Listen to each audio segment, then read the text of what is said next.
today, start working on not touching your face, because one main way viruses spread is when you touch your own mouth, nose, or eyes.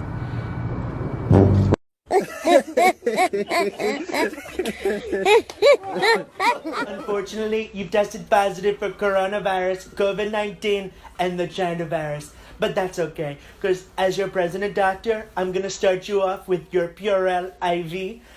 We're going to follow that up with your Lysol disinfectant injection. That's a one-time dose. You're going to pick this up at your pharmacy, Tide Pods, 1 every 6 hours. And then I recommend this over-the-counter, your Clorox chewables. I recommend swallowing it whole.